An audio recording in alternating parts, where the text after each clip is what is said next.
Irmãos, hoje é o domingo, dia 5 de abril de 2020.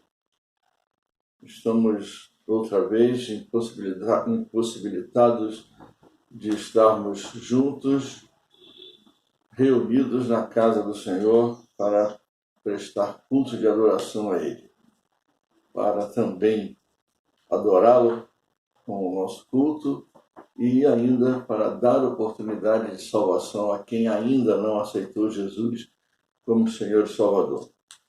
Cada vez que vamos ao templo, que cultuamos, nós estamos também buscando a nossa edificação, a igreja, o corpo de Cristo. Hoje eu quero ler com os irmãos em Deuteronômio, capítulo de número 34. Livro de Deuteronômio, capítulo de número 34, que é o último capítulo desse livro.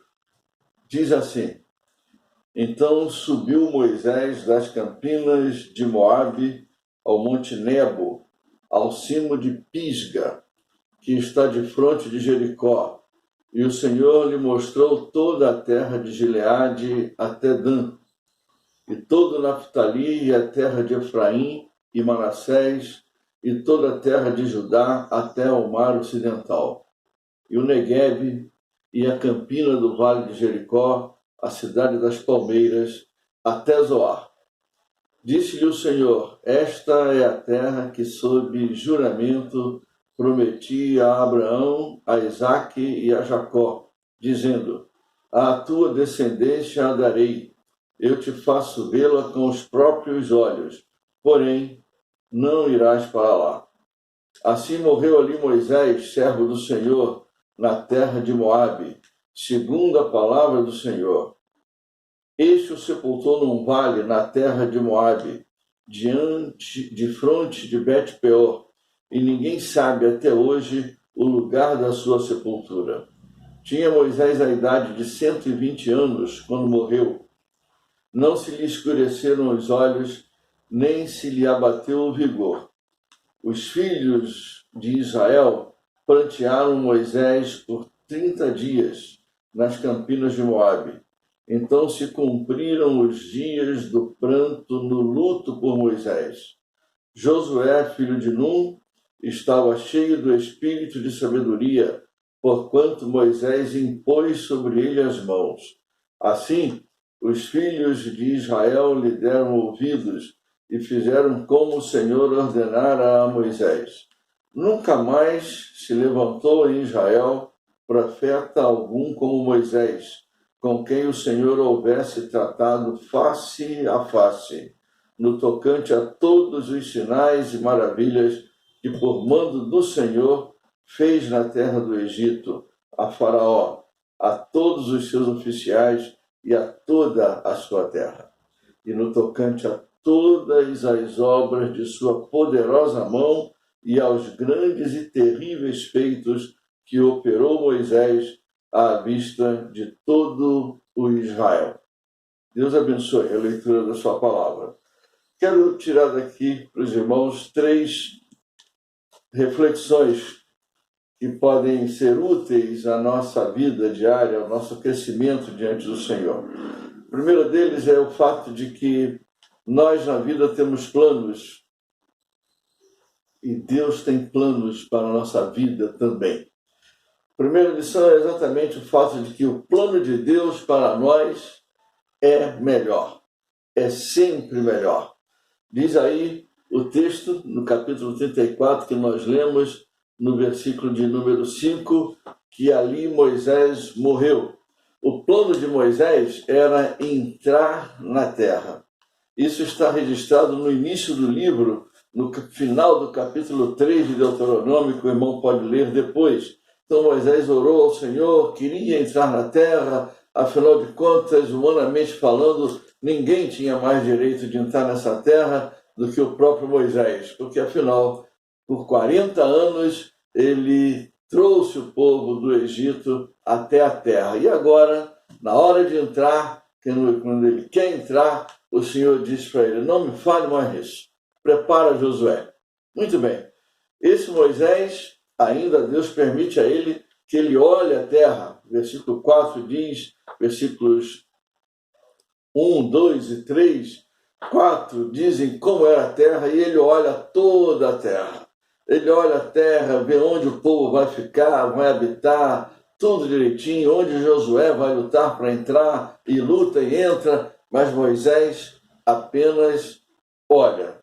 Ele não pode entrar lá porque Deus disse, não, você não vai entrar na terra. E aí diz o texto que ali Moisés partiu e Moisés subiu.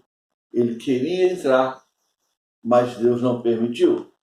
O plano de Moisés era um, o plano de Deus era outro. A vontade de Moisés era uma, a vontade de Deus era outra. Prevalece na nossa vida a vontade do Senhor. E quando assim não é, nós sempre nos saímos mal quando preferimos ficar com a nossa vontade do que com a vontade do Senhor. Mas sobre vontade propriamente, numa outra mensagem, se Deus permitir, no próximo domingo, falaremos sobre vontade de Deus, vontade do homem. Hoje, o que eu quero mesmo narrar é que Moisés vai ficar com a vontade do Senhor. Ele não vai entrar na terra. É uma promessa feita há aproximadamente 500 anos atrás. Essa promessa feita a Abraão, a Isaac, a Jacó, como diz aí o versículo 4, isso aconteceu há quase 3.000 anos da nossa era, 3.500 anos da nossa era, e Moisés então está distante de Abraão, Isaac e Jacó aproximadamente 500 anos. E isso vai mostrar para Moisés toda aquela terra, ele vai olhar tudo, mas não vai poder entrar lá. É interessante que ele sobe ao monte de Pisga, ao monte Nebo. Ele sobe. A ideia dele era, depois de descer, estar na terra. Mas a ideia de Deus é, continua subindo. Você vem morar comigo. E diz aí o texto que Moisés, então, esteve ali com o Senhor, e o Senhor queria que ele subisse, e ele subiu, e Moisés, então, diz aí o versículo de número 5, assim morreu Moisés na terra de Moabe. Versículo de número 5. Meus irmãos, Deus é o Deus que intervém na nossa vida, em todos os momentos. No caso de Moisés, Deus interveio desde que ele nasceu. Passou o ministério de Moisés todo intervindo na vida de Moisés. E agora, na hora da partida, Deus intervém de novo na vida de Moisés. E esse Deus que intervém, ele intervém porque ele é o Senhor. É assim que Deus faz. Quando Moisés nasceu, que o faraó havia mandado matar todas as crianças de 2 anos para baixo, a mãe de Moisés pega um cestinho, coloca ele na beira do rio. Era Deus intervindo. Quem é que acha? É a filha de Faraó. Quem é que cria? É a filha de Faraó, depois que ele cresceu um pouco e a mãe entregou a ela no palácio. Então, Deus é o Deus que sempre intervém na nossa vida. Meus irmãos, o nosso Deus não é o Deus do templo, onde nós vamos lá para adorar, cantar, pregar, fazer a obra, fazer as festas, levar o dízimo, levar a oferta do missionário. Não é apenas esse Deus. É o Deus que o Senhor Jesus Cristo falou, estou convosco todos os dias até a consumação do século. É o Deus que diretamente intervém. Não é o Deus que interfere, é o Deus que intervém. Porque há uma diferença nessas duas palavras.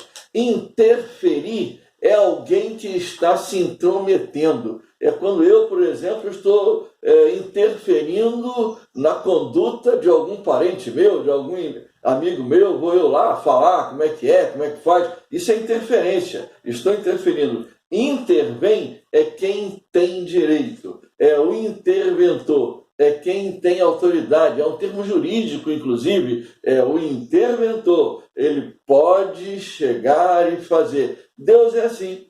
Deus intervém na nossa vida o tempo todo, ainda que algumas vezes nós ignoramos, como a história bíblica mostra e a nossa história também. Mas, na realidade, Deus sempre intervém. E sempre que nós nos submetemos à intervenção do Senhor, nós somos abençoados, Deus é glorificado, a igreja é edificada, vidas são salvas, porque nós nos submetemos à intervenção do Senhor. Moisés viveu o ministério dele todo assim. Deus sempre intervindo. Mas uma outra coisa que eu quero deixar com os irmãos é que nunca mais, versículos que os irmãos vão encontrar aí, versículo número 10, nunca mais se levantou em Israel profeta algum como Moisés. E agora eu quero falar de algo muito interessante da vida de Moisés. É intimidade com Deus. Por quê? Aí nesse texto, versículo 10, diz: nunca mais alguém com quem o Senhor houvesse tratado face a face. Moisés era íntimo do Senhor. É aquele que está lá no Salmo de número 25, no versículo de número 14, que os irmãos conhecem, de tempos em tempo o pastor menciona e os irmãos leem também, é aquele a quem o Senhor revela a sua aliança. Livro dos Salmos, capítulo de número 25, versículo 14, a intimidade do Senhor é para os que o temem, aos quais ele dará a conhecer a sua aliança. E Moisés era um homem assim, um homem íntimo de Deus, um homem a quem Deus deu intimidade para ele chegar, falar, conversar, orar. Moisés sempre estava diante do Senhor. Sempre estava diante do Senhor. Não fazia coisas que Deus não pudesse estar presente ou não pudesse assistir. Não fazia sem consultar ao Senhor. Tinha momentos de alegria, levava para adorar o Senhor. Tinha momentos de lutas e agonias, levava para diante do Senhor. Tinha momentos de reclamação, levava diante do Senhor. De reclamação, pastor? De reclamação, sim. Afinal de contas, ele vai dizer no livro de Êxodo de que esse povo é pesado demais para mim. Eu não consigo levar. Não quero, mata-me, tira-me. Não quero levar, não posso, não consigo. Então, todos os momentos da vida de Moisés foram momentos de intimidade com o Senhor, a ponto de Deus chegar a dizer a Arão e Miriam: há profeta no meio de vocês? Se há, eu falo com eles por sonhos, por visões. Moisés não. Moisés eu falo face a face. Moisés é meu íntimo, Moisés é meu amigo. Ele vê a forma do Senhor, ele percebe. Deus é espírito, mas Moisés via a forma do Senhor. Então, meus prezados irmãos, tudo que Deus está querendo de nós é essa intimidade. Intimidade é quando nós damos à pessoa o direito dela chegar e falar conosco o que ela quiser falar, onde ela quiser falar, porque o meu íntimo é meu amado, é quem eu amo, é aquele que conhece de mim, que sabe o que eu preciso ouvir e que sabe como me fazer ouvir, que sabe como a gente vai fazer. Às vezes, quando nós queremos convencer alguém e não conseguimos, alguém diz para nós assim: fala com fulano, ele ouve muito fulano, e essa outra pessoa vai lá e para, e senta e conversa, e aquilo que você não conseguiu fazer, o íntimo daquela outra que você quer convencer acaba se convencendo. Íntimo é isso, é quando você tem o espaço e dá o espaço àquela sua pessoa amada. Meus irmãos, Moisés foi íntimo do Senhor, sempre ouvindo e sempre ouvido pelo Senhor, orientando e intercedendo pelo povo. Tão íntimo que ele chega um dia a dizer ao Senhor: risca-me desse livro se tu não vais perdoar esse povo. Risca-me, eu te peço. Veja, meus prezados irmãos, que tremenda intimidade. Ou no caso anterior, como eu falei, esse povo me é pesado demais, não me deixe ver a minha miséria, mata-me de uma vez, leva-me de uma vez. E Deus atende a oração de Moisés. Íntimo é isso.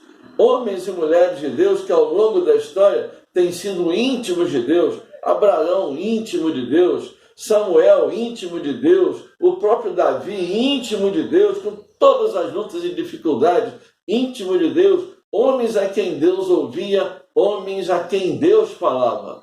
Essa é uma segunda lição importante. Eu, íntimo de Deus, você, íntimo de Deus.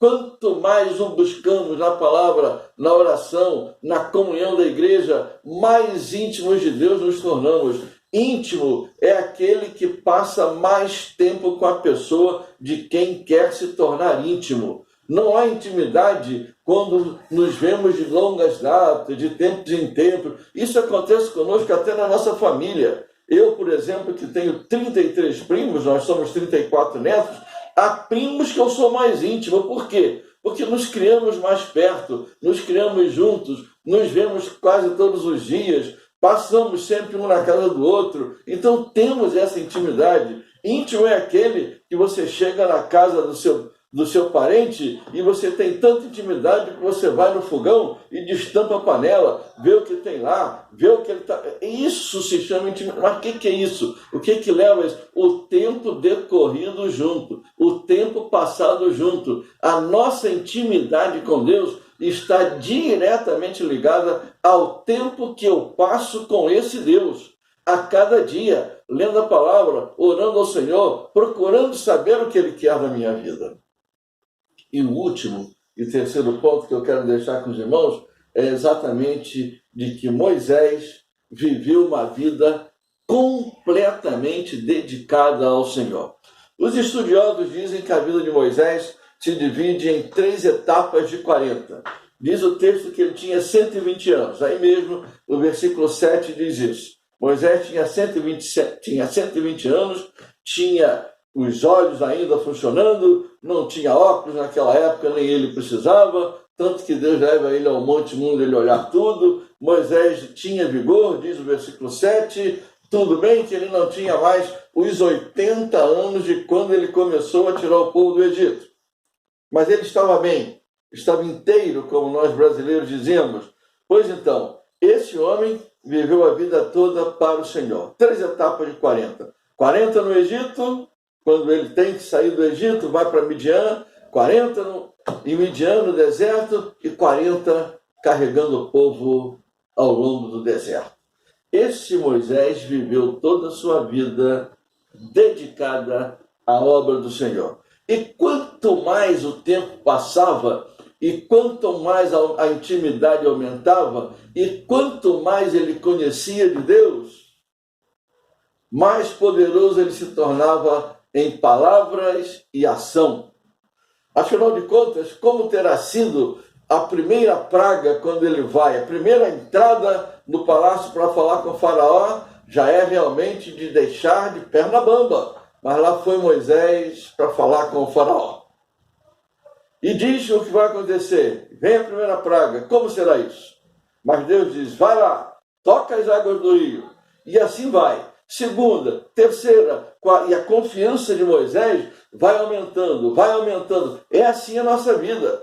Quanto mais nós, na nossa vida cristã, fazemos a obra de Deus e obedecemos à vontade do Senhor, mais confiança nós vamos tendo, mais convictos da nossa fé nesse Deus nós vamos ficando, mais confiantes nesse Deus nos tornamos, porque Ele mandou fazer, eu fiz, deu certo, Ele honrou a sua palavra e Ele me usou, mesmo eu sendo o pecador que eu sou, Deus me usou, Deus te usou, Deus nos usa, meu prezado irmão. Esse é o nosso Deus, o Deus presente. E Moisés, então, passa toda a sua vida dedicada ao Senhor. É por isso que o irmão vale a pena ler de novo os últimos 3 versículos. Nunca mais se levantou em Israel profeta algum como Moisés, com quem o Senhor tivesse tratado face a face, no tocante a todos os sinais e maravilhas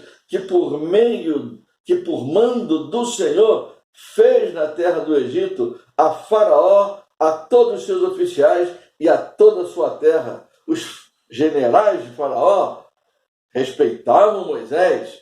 Lá vem esse homem de Deus, lá vem esse hebreu, vem do deserto, vem de um povo escravo, escravo para os homens, liberto para Deus. O povo de Israel era escravo do Egito, mas era liberto de Deus. Agora, Deus quer lhes dar uma outra liberdade. Vou tirá-los da escravidão do Egito e vou levá-los para uma terra que manda leite e mel. E isso vai exigir que Moisés faça prodígios e sinais. Vai abrir o mar vermelho, vai sair água da rocha, vai cair codornizes, vai cair maná, vai vencer inimigos. Pois é assim. O nosso Deus é o Deus que nos permite fazer grandes obras na sua presença. O Senhor Jesus disse certa vez: obras maiores do que essas fareis.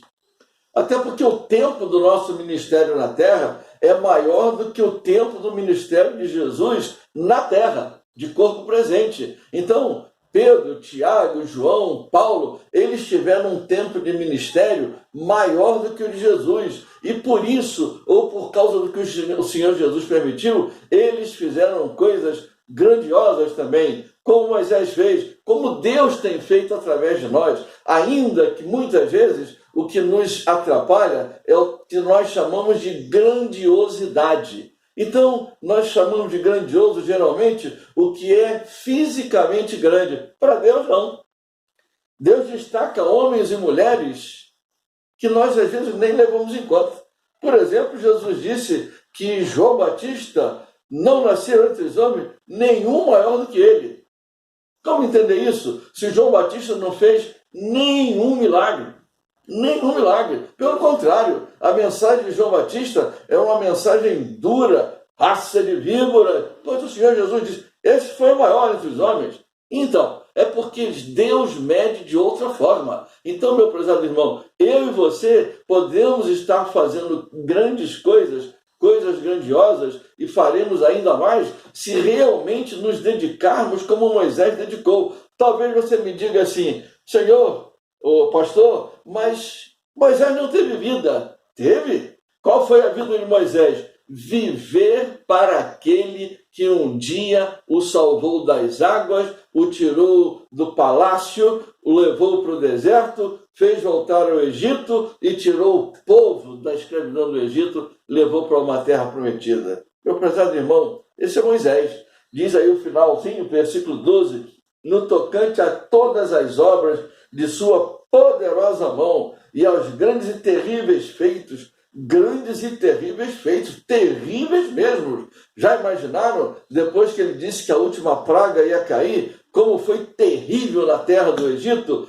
Todo o juízo do Senhor, não era maldade de Moisés, não, era juízo do Senhor pelos 430 anos de escravidão que eles impuseram ao povo de Israel. Que Jacó chegou lá com 75 almas, ele e a sua família. José foi primeiro-ministro do Egito, depois os patriarcas passaram. Agora é Moisés que vai lá porque o faraó do tempo de José havia morrido. E o outro vem explorar o povo. E eles faziam tijolos para construir as obras dos egípcios. E Deus disse: vou tirá-los daí. E mais, o Senhor também vai usar Moisés para fazer todos esses milagres e mostrar para Faraó quem é o Senhor, quem é que tem o poder. É o Senhor. Então, os terríveis feitos de Moisés são a vida de Moisés. Deus quer fazer na nossa vida algo semelhante a Moisés, meu irmão. É claro que você e eu não vamos ao Egito tirar ninguém, mas nós temos hoje um outro Egito diante de nós, que é o mundo. Moisés e Jesus têm algo em comum. Moisés é tipo de Cristo. Moisés e Jesus são libertadores. Moisés liberta o povo do Egito.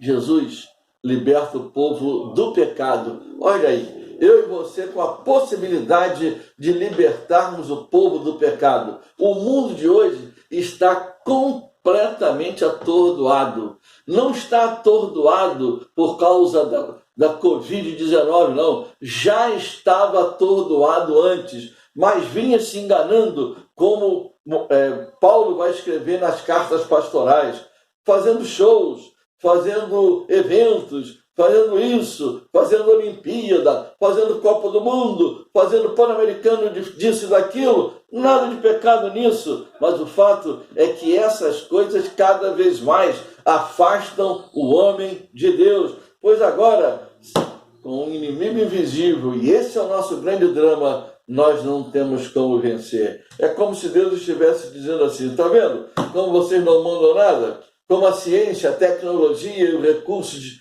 de dinheiro que vocês têm não servem para nada, pois eu estou no comando. E esse mundo vai caminhar assim até quando Deus quiser. Qual é o nosso papel? Moisés, libertador do Egito, tira o povo de lá. Jesus, liberta do pecado. E nós, o nosso Egito é o mundo onde eu e você precisamos testemunhar.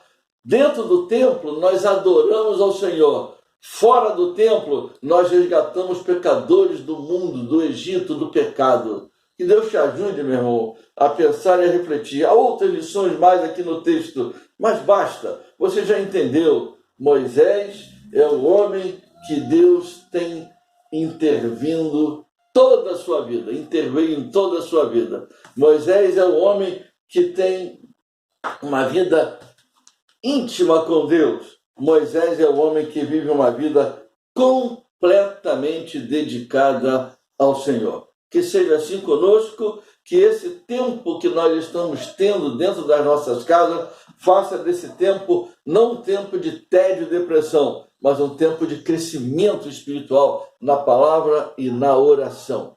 Deus te abençoe. Deus te abençoe. Até o próximo domingo, quando outra vez, se o Senhor o permitir, nós estaremos de novo diante dele, diante da sua palavra. Uma palavra que eu deixo aos irmãos. O próximo domingo, que é o domingo dia 12, nós deveríamos estar na nossa igreja pela manhã para celebrarmos a ceia do Senhor, celebrarmos os dízimos do Senhor, e ainda não podemos fazer isso. Pois bem, no próximo sábado, dia 4, o presbítero Sérgio estará na igreja de 9 até 1h da tarde.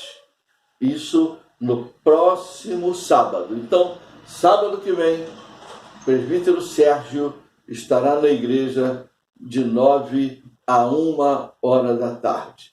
Deus te abençoe. Amém. Vamos orar. Senhor, para a honra, para a glória do teu nome, de novo nós estivemos explicando a tua palavra, tirando daqui lições para a vida de cada um de nós. Tu sabes todas as coisas, tu conheces a nossa necessidade, tu conheces a nossa necessidade melhor do que nós não somos capazes sequer de tomar conta da nossa vida. Então, Senhor, faz isso por nós. E ajude-nos, Senhor Deus, a com humildade nos submetermos a Ti. Nós precisamos de Ti. Nós, lamentavelmente, somos orgulhosos, nós somos presunçosos, somos soberbos. Basta ver, nosso Deus, as nossas atitudes físicas. E sempre que nós somos orgulhosos, presunçosos e soberbos, por conhecimento técnico, por saúde física ou por dinheiro, nós estufamos o peito. Para com Deus, forte é o que se curva e quebranta, o que se ajoelha diante do Senhor. Senhor Deus, ajude-nos nisso. Até a nossa postura física nos denuncia. E a Bíblia nos ensina como é ser grande diante do Senhor. São aqueles que se encurvam. Ajude-nos nisso. Ajude-nos a nos curvarmos diante de Ti e a nos encurvarmos diante de Ti, aqueles que ainda podem, ajoelhando-nos para orar ao Senhor. Se você não pode se ajoelhar, curve-se diante do Senhor no coração e ore ao Senhor. Medite na palavra. Que Deus nos ajude e nos abençoe. Abençoe, Senhor Deus, a igreja. Abençoe os presbíteros, os diáconos, as diaconisas. Abençoe os pastores que são oriundos da nossa igreja e ali trabalham conosco. Abençoe, nosso Deus, os idosos, os enfermos, os que cuidam dos idosos e enfermos. Abençoe, Senhor, os departamentos da igreja. Abençoe crianças, juniores, adolescentes, jovens, adultos, anciãos. Abençoe, Senhor Deus, a nossa escola dominical, a sua direção, seus professores, seus alunos. Abençoe a união de homens, a união feminina, a união de jovens, a união de adolescentes, a união de juniores, os primários e o berçário, todos incluídos na nossa escola dominical. Ajude-nos nisso, Senhor Deus. Acende cada vez mais em nós o desejo de estar na tua presença. Que esse tempo em que estamos fisicamente impossibilitados de estar na tua casa, estarmos reunidos na tua casa, seja o momento de nós estarmos crescendo unidos em torno do nome do Senhor Jesus. Reunidos não podemos, unidos nós podemos na comunhão do Espírito. Seja conosco e eu oro em nome de Jesus com perdão dos meus pecados. Amém.